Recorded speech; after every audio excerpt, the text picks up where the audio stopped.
জয় Hind friend. আজকে যে এই ব্যাপার নিয়ে আলোচনা করব সেটা হচ্ছে আপনার আইপিসির বাকি যেগুলো করেছিলাম 149 থেকে আজকে হচ্ছে 299 অর্থাৎ 299 অপরাধজনক নরহত্যা। দেখুন, প্রথমেই যেটা আপনাদেরকে পড়তে হবে, মানুষ ও দেহের প্রতিকূল এবং অপরাধ সম্বন্ধে যে ধারাগুলো আছে 299 থেকে একদম 307 পর্যন্ত সে নিয়ে আলোচনা করব। দেখুন, 299 হচ্ছে আপনার অপরাধজনক নরহত্যার ব্যাপারে এখানে ডিসক্রাইব করা আছে, আপনারা দেখতে পাচ্ছেন। তারপর খুন আর অপরজন নরহত্যার মধ্যে অনেক ডিফারেন্স আছে, আপনারা বুঝতে পারবেন। আর যেটা হচ্ছে আপনার 301 হচ্ছে আইপিসি 301, এটা আইপিসি কিন্তু যাকে মারার উদ্দেশ্য ছিল সে না মরে অন্য কেউ যদি মরা হয় সেটাও কিন্তু অপরাধজনক নরহত্যার মধ্যে পড়ে। তারপর চলে যাবে খুনের দণ্ড, অর্থাৎ আইপিসি কেউ যদি খুন করে আইপিসি 302 ধারা দেওয়া হয়, অর্থাৎ খুনের দণ্ড দেওয়া হয়। খুনের দণ্ড হচ্ছে আপনার ধর্তব্য জামিন অযোগ্য অপরাধ, ঠিক আছে, মানে কগনিজেবল অফেন্সের মধ্যে পড়ে। তার কী কী পানিশমেন্ট থাকে? তার পানিশমেন্ট হচ্ছে লাইফ টাইম ইন জেল হতে হবে এবং মৃত্যুদণ্ড হতে পারে। তারপর 303 আইপিসি 303 কী বলা আছে? যাবজ্জীবন কারাদণ্ড প্রাপ্ত কোন ব্যক্তি খুনের দণ্ড, অর্থাৎ 303-এ যদি কেউ যাবজ্জীবন থাকে, সে যদি কাউকে খুন করে এখানে কি ধর্তব্য অর্থাৎ কগনিজেবল অফেন্স, এখানে আপনার জামিন অযোগ্য অপরাধ। তার একমাত্র পানিশমেন্ট হচ্ছে ডেথ অর্থাৎ মৃত্যুদণ্ড। কিন্তু বর্তমান সুপ্রিম কোর্টে একটা নির্দেশ দেওয়া হয়েছে, যদিও এটা অতটা কার্যকর নয়, এটা জেনে রাখা ভালো। তারপর হচ্ছে 304-এ কী বলা হয়েছে? খুন নয় এমন অপরাধজনক নরহত্যার দণ্ড, অর্থাৎ কগনিজেবল অফেন্সের মধ্যে পড়ে অপরাধজনক নরহত্যা 299 বলা আছে, কিন্তু তার দণ্ডটা এখানে হচ্ছে 304-এ দেওয়া আছে। 304 দেখুন, আইপিসি 304, এটা আইপিসি কিন্তু তার কি পানিশমেন্ট হতে পারে? পানিশমেন্ট হচ্ছে মিনিমাম 10 বছর হতে পারে, ঠিক আছে, বা সর্বাধিক 10 বছর হতে পারে, এরকম পানিশমেন্ট আছে। তারপর আপনার হচ্ছে 304-এর এ, কেউ যদি অবহেলা করে মৃত্যু ঘটায়, অর্থাৎ কোনো একটা কাজ করতে গেছে, কাজে হয়তো পরিপূর্ণভাবে সতর্ক হয়নি, তার কারণে যদি মৃত্যু ঘটে সেটাও আমরা ধর্তব্য জামিনযোগ্য অপরাধ, ঠিক আছে। তবে এটা 2 বছর পর্যন্ত তার কারাদণ্ড হতে পারে, ঠিক আছে। তারপর 304-এর বি, এটা কিন্তু ভাইটাল, প্রত্যেকটা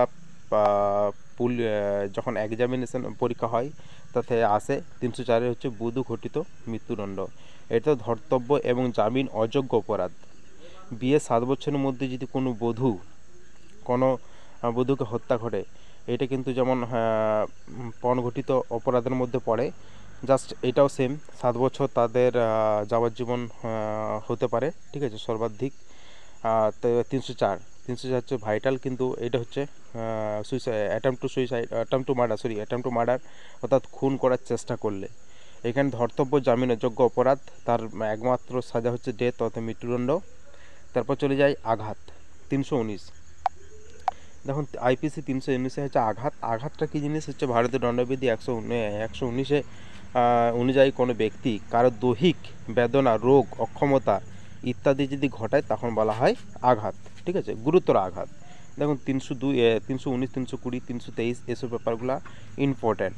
320-তে কী বলা আছে? গুরুতর আঘাত, অর্থাৎ কোনো ব্যক্তিকে নিম্নলিখিত যেগুলো আছে, যেমন পুরুষত্বহীন করা, দৃষ্টিশক্তিহীন করা, এমন শ্রবণ শক্তি অঙ্গ, মানে যে কোনো একটা অঙ্গকে চিরতরে নষ্ট করলে তখন 320 হয়।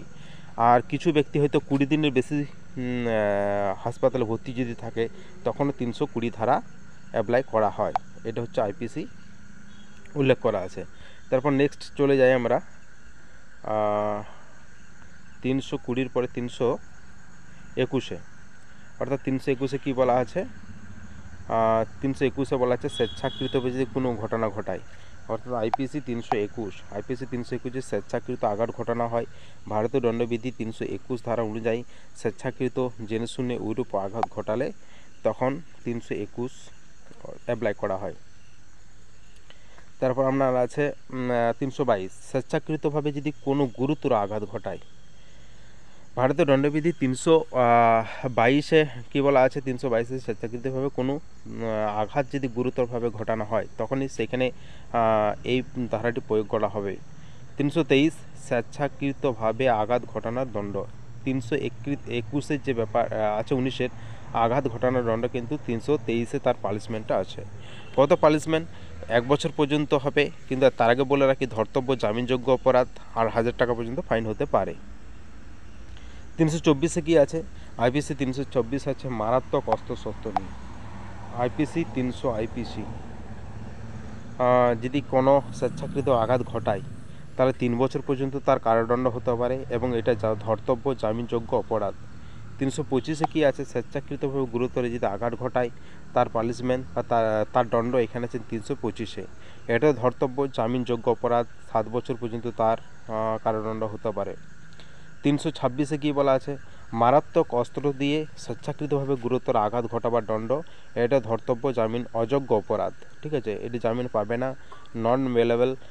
10 বছর পর্যন্ত তার পানিশমেন্ট হতে পারে এবং লাইফ টাইমেও হতে পারে, অর্থাৎ যাবজ্জীবনও হতে পারে। ঠিক আছে, মারাত্মক অস্ত্র মানে বোমা, গুলি বা ধারালো কোনো বস্তু দিয়ে, অর্থাৎ 10-12 ইঞ্চি লম্বা, এরকম 8 ইঞ্চির নিচে হওয়া চলবে না। এবার 330-এ কী বলা আছে?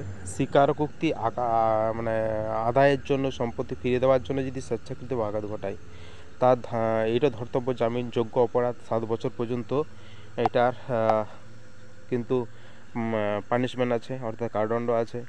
331-এ কী বলা আছে? স্বীকারোক্তি আদায় করার জন্য, সম্পত্তি ফিরে দেওয়ার জন্য স্বেচ্ছাকৃত আঘাত ঘটানো। যদি কোনো ব্যক্তি কোনো সম্পত্তি যদি আঘাত ঘটিয়ে তার সম্পত্তি নেওয়ার চেষ্টা করে তখন 331 ধারা প্রয়োগ করা হয়। 10 বছর পর্যন্ত তার কারাদণ্ড হতে পারে।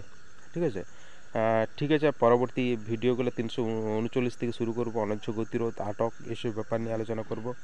এটাই লাস্ট ভিডিও হয়ে যাবে। ঠিক আছে, এটা অনেকটা ভিডিও লেন্দি হয়ে যাওয়ার জন্য আর করছি না। Thank you so much for watching my video.